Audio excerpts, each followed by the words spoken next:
That was the scene at the University of North Carolina. Yeah, that big university down in Chapel Hill. And there was cops running through different residences and areas looking for a gunman. Because of course, gunfire rung as soon as the school year started yet again. And there was a gunman hiding in place after he went and started shooting folks. Sadly, one person did lose their life.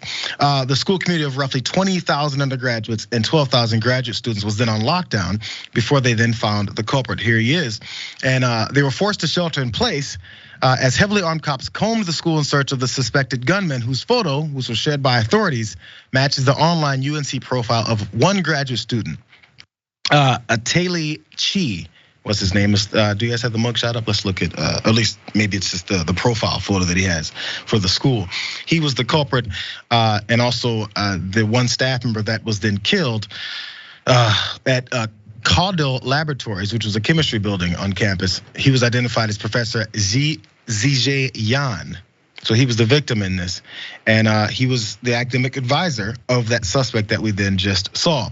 And the school's chancellor, whose name is Kevin Guskiewicz, put out this statement talking about how horrific this whole thing was. He said, "I'm devastated and saddened by today's shooting in one of our campus buildings, a place where we conduct our important work of teaching, mentoring, and research every day.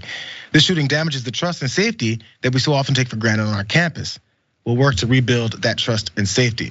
Our hearts are with the family of our fellow faculty member, those who are personally connected to the victim, and those traumatized by this senseless act of violence."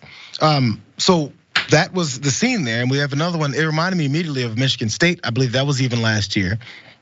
Countless, elementary and high schools and middle schools that end up with this type of gun violence throughout the country. And these bigger universities get these types of attention because, yeah, everyone's heard of North Carolina. But also, the way that they approached it was to talk about describing the mindset and the general demeanor of that shooter, which I think goes to a particular point. Let's go to how this was actually put forward by one of the local stations there. It said, UNC fatal shooting suspect is 34-year-old PhD student, remembered as, quote, quiet and nice. Right in the headline to talk about how he isn't the type of person that you would normally think would go on a shooting spree, shooting a staff member, a faculty member, and then just seemingly not in his normal state of mind. That from the access to the guns, and that's also not knowing where people really are. So this assumption that there's the good guy with a gun and the bad guy with a gun, which is pushed by NRA because they're looking to sell more of those guns, doesn't make much sense when it comes to the family of the folks that keep getting killed by the person who we talked about, that white supremacist terrorist earlier, no criminal record, can buy these guns easily and everywhere. And then afterwards we go, who could have seen it coming? We couldn't have. Because it could be anybody. It could be the guy next to you on the bus. It could be the guy next to you driving at the stoplight who's mad at you for not running through the yellow light. It doesn't matter. Who knows why? They could be quiet and calm, but at the same time, they still might shoot you. There's more of these things that are happening, but your thoughts on this whole thing going down and how there's no safety anywhere in America? America is supposed to be the greatest country in the world. The most American thing is when we get ready for schools and buying school supplies and buying school clothes is that we have conversations about school shootings.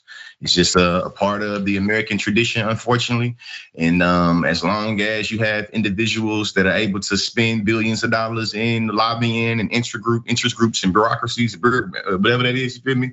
It's just what it is. I keep on thinking while I'm right here thinking there was this press conference in Florida with this black woman, you feel me, trying to hush hecklers that were booing Ron DeSantis. And something that she said was that bullets don't know parties. And though I get what she was trying to say, it's like I disagree in so many instances because we recognize that when the gun lobby, when the gun industry looking to get some policy, what party are they going to? You feel me? When we go to NRA conferences and we see people getting paid $200,000, $300,000, $400,000, who are they paying?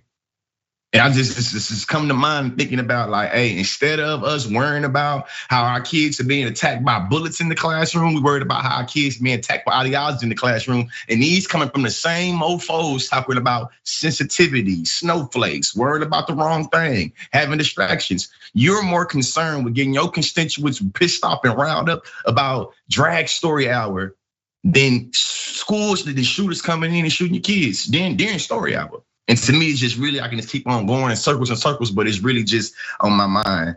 That's just really engraved very deeply right now. Yeah. Like, it's illustrative as to what we take as important. And what's important is making more of that money. It's how capitalism works. If they don't, that's irresponsible. Well, you're not doing making more money off the backs of folks. Why is that not happening? And as people get murdered and killed for various reasons, again, if we're gonna lock down to one particular reason, there isn't one.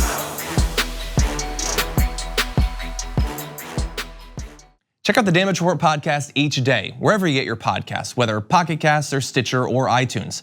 You can join me as I give you the news and stories you want, with a range of co-hosts and interview guests jumping in on the fun each day. Again, that's the Damage Report, wherever you get your podcasts. And if you get them at iTunes, don't forget to rate and review. Sometimes I'll read them live on the show.